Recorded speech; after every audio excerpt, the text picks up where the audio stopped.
The train was full. 32 people. 14 of them children. And a 9-year-old boy in a yellow t-shirt sitting in row 3, waving at nobody, because his grandfather was supposed to be standing at the fence and his grandfather was not there. Vernon Hoyt was 200 feet away, running. He was 63 years old. He was running in steel-toed boots, on gravel, in 91-degree heat, with a canvas tool bag slapping his hip, and he was screaming one word over and over, and the word was, "Don't." Brett Farrow heard him. Everybody heard him. 200 people in the queue line turned to look at the old man in the gray work shirt sprinting up the service road with his reading glasses bouncing on their cord. Brett Farrow looked at him for exactly 1 second. Then he pressed the dispatch button. To understand why a man that age was running like that, you have to go back 11 hours, to 5 o'clock that morning, when Wildwood Grove was dark and empty and Vernon Hoyt was doing the same thing he had done every working morning for 34 years. Where are you watching this from? Drop the name of your country in the comments. I'd like to know how far this one travels. At 5:04 a.m., the parking lot lights were still on. Vernon parked his truck in the same space he'd used since 1991. He wore what he always wore. A gray work shirt with Wildwood Grove stitched in red thread over the pocket, sleeves rolled twice to the elbow. Faded blue coveralls, the top half pulled down and knotted at his waist by the sleeves. Steel-toed boots gone white at the toes from track chalk. Reading glasses on a black cord around his neck. A white bristle mustache. Forearms that looked like somebody had been writing on them with splinters for 3 decades, because somebody had. Behind his right ear, a flat carpenter's pencil. In his breast pocket, a fat red and black mechanical pencil with the clip snapped off, and a small smooth dent worn into the barrel where a thumbnail used to rest. That one wasn't his. Vernon walked the length of the Thunderhead the way he always did, the long way, from the station out. The Thunderhead was built in 1954. Wood. White paint, red trim, 3,200 feet of track held up in a great white lattice of timber that looked, at that hour, like the skeleton of something enormous that had lain down in a field and never got up. It was the oldest wooden coaster still running in the state. It was also the only reason anyone drove 90 minutes to Wildwood Grove instead of going to one of the big chain parks with the steel loops and the $11 lemonade. Vernon knew every joint in it. That is not an expression. There are 4,106 bolted joints in the Thunderhead structure, and Vernon Hoyt had personally put a wrench on every single one of them, and he could have told you which ones sweat rust in July and which ones you had to hit twice. He climbed the maintenance ladder at the first turn. Sat on the catwalk. Took the red and black pencil out of his pocket, opened a hardback notebook that had a rubber band around it, and wrote. *5:19 a.m. 74 degrees Fahrenheit. Bent 44, joint C, 3/8 and a hair, *. Then he closed it. Put the pencil back in the pocket. Not the other pocket. That one. Ruthie Hoyt had been a bookkeeper for 31 years. Small office over the hardware store, for clients, a green banker's lamp, and that pencil. She'd worn a dent in it with her thumbnail because she gripped hard when the numbers didn't agree.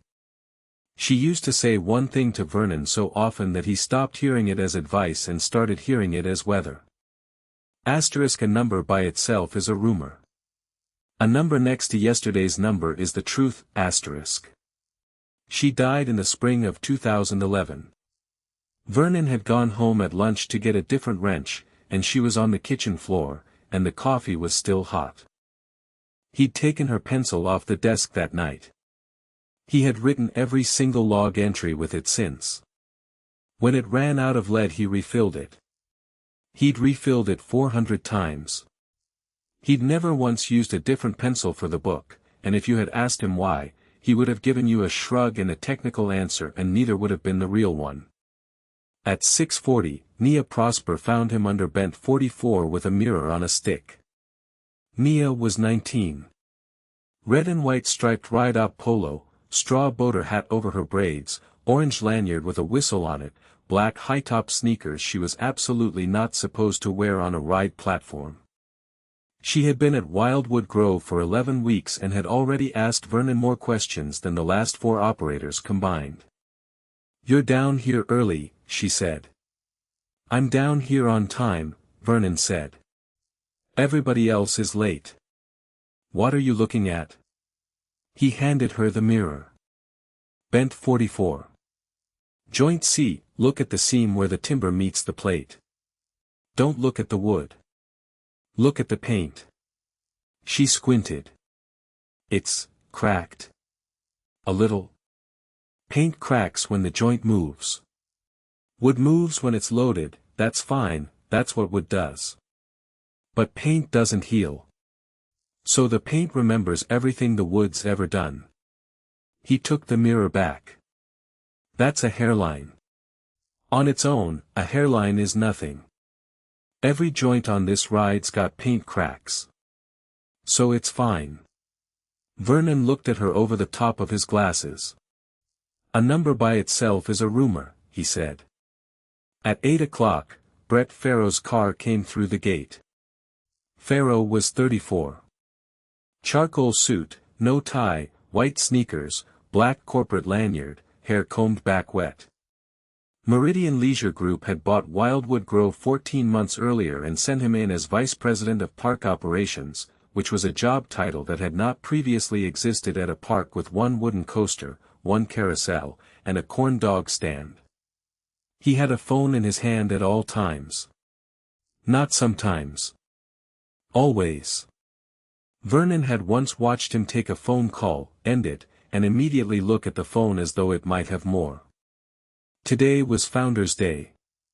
72 years since the gates opened. Meridian had made it a whole thing, bunting on the fence, 2 local news vans, a drone, a radio station tent, and, the centerpiece, the 11 o'clock anniversary run. 2 full trains. Media in the front seats.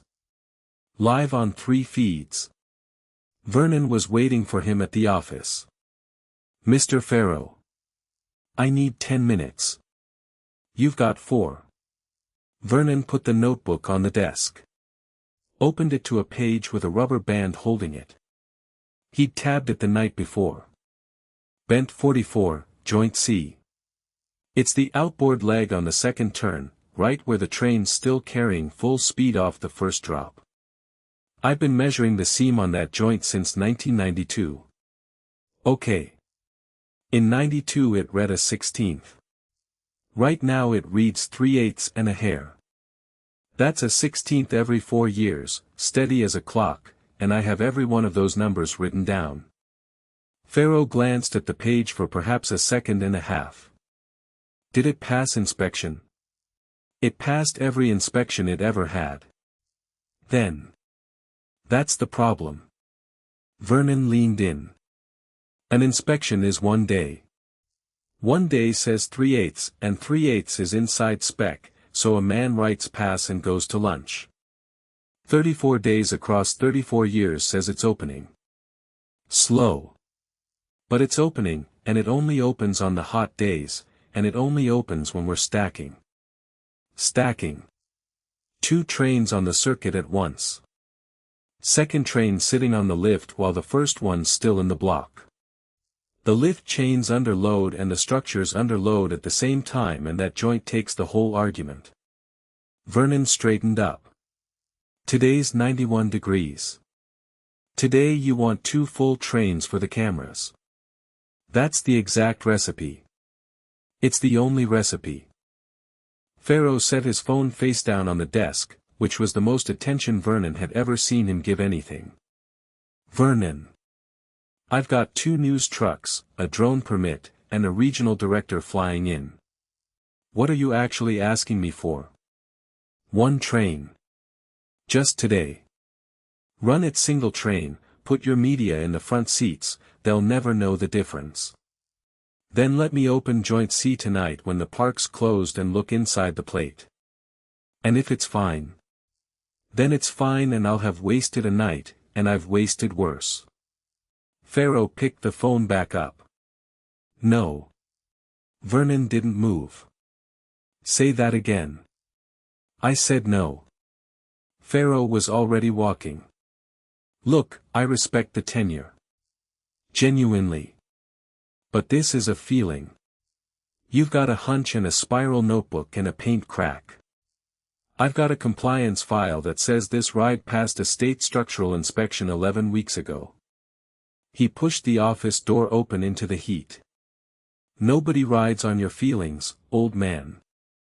Numbers run this park now. Vernon stood in the empty office for a moment with the notebook still open on the desk. Then he picked it up, put the rubber band back around it, and went to work. He tried twice more. At 9:20 he caught Pharaoh by the carousel and got as far as, the paint remembers, before Pharaoh held up a finger without looking away from his phone. At 10:35 he did something he had never done in 34 years.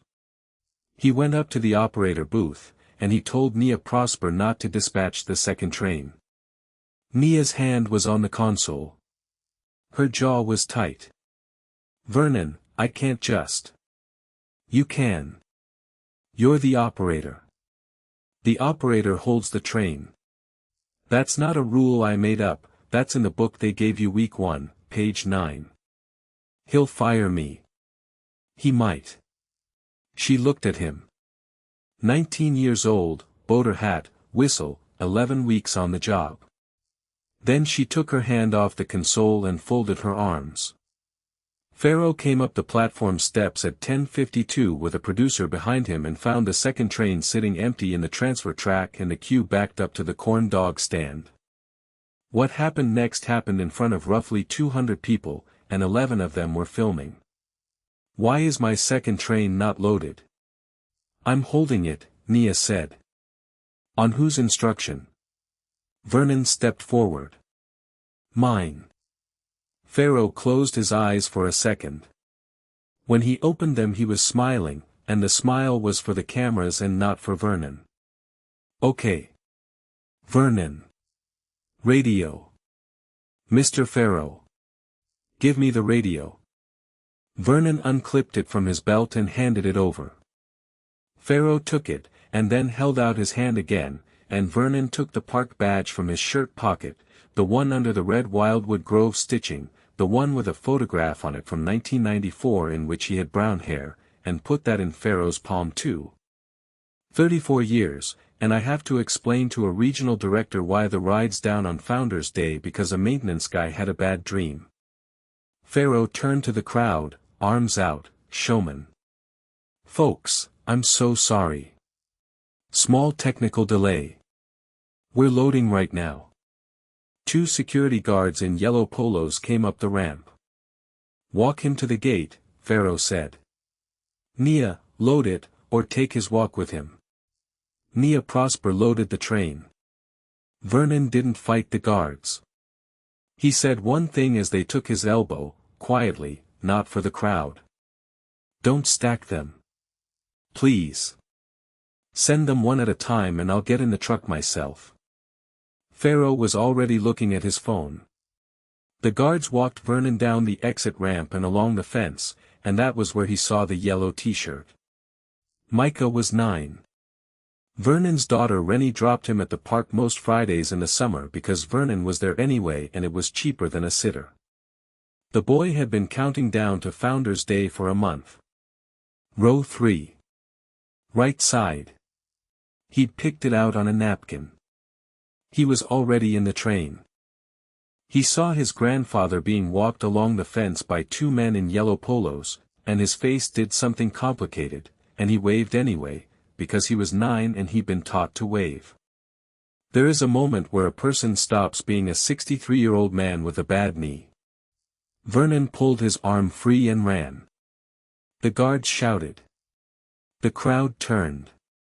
He went up the gravel service road on the outside of the fence, boots skidding, tool bag slamming his hip, glasses swinging, screaming one word.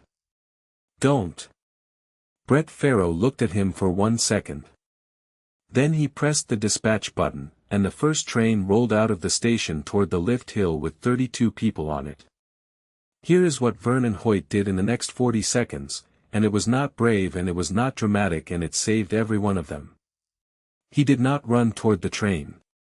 He ran to the mid-course block break house, a plywood shed under the second turn, 40 yards away, with a gray steel panel inside it and a red mushroom button under a hinged cover. He got the cover up. He hit the button. The block break set. Which meant the system, obeying its own logic, refused to release the second train from the station, because you cannot stack when the block is occupied. The first train slowed and stopped dead in the middle of the second turn with 32 people sitting in it, in the sun, 200 feet from the ground, and did not move another inch. Vernon leaned against the plywood wall of the shed with his hands on his knees, and threw up. Up on the platform, Brett Farrow was shouting into a radio that wasn't his. State inspectors carry a laminated card, and Yolanda Priest had hers out before her car door was fully open. Someone in the queue had called it in, one of the 11 people filming. 40 minutes later the first train had been walked down, everybody was on the ground with a bottle of water and a free return voucher, and there was a woman in a hard hat standing on the platform holding a clipboard and a very flat expression. Farrow got to her first. "Ma'am, Brett Farrow, VP Operations." This was a maintenance employee who deliberately triggered an emergency stop on a fully loaded. "Which employee?" Farrow pointed down the ramp. Vernon was sitting on an upturned crate by the shed with a bottle of water he hadn't opened. Yolanda Priest looked at Vernon for a long moment. Then she looked back down at her clipboard, at the ride's operating permit, and she read out loud, in the flat voice of a woman reading a thing she has read 10,000 times. "Wildwood Grove. Ride number 4. Thunderhead. Wooden structure. Structural inspector of record." She turned the page around so Farrow could see it, V. Hoyt. Certificate 1147. Farrow stared at it. That's a formality. That's a signature line. Mr. Farrow, in this state a wooden coaster does not have a permit. A wooden coaster has a person, and the permit belongs to the person. She let the clipboard drop to her side. There are 4 certified wooden structure inspectors left alive in this state. Nobody's been certified in 19 years. That man isn't your maintenance guy. He is the legal reason this ride is allowed to move, and you took his badge off him at 10:52 this morning in front of 2 news cameras. The silence on that platform went on a while. "Now," Priest said. "Somebody tell me why he stopped the train." Vernon Hoyt walked back up the ramp with the notebook under his arm. He stopped in front of Brett Farrow, and he did not raise his voice, because he had never needed to. "You said numbers run this park," Vernon said. He put the notebook in Farrow's hands. "Good. Here's 34 years of them." They opened Bent 44, Joint C at 2 o'clock that afternoon, with a state inspector standing on the ladder and a drone filming from a legal distance. Under the steel plate, where nobody looks because nobody can look without pulling the plate, the timber had split along the grain in a long clean line the length of a man's forearm. Old split. Dark inside, which meant it had been open long enough for weather to get in. Yolanda Priest put a feeler gauge in it, then a bigger one, then stopped using gauges. She came down the ladder and stood with her hand over her mouth for a second, which is not a thing state inspectors do. Then she said, "Ride's closed."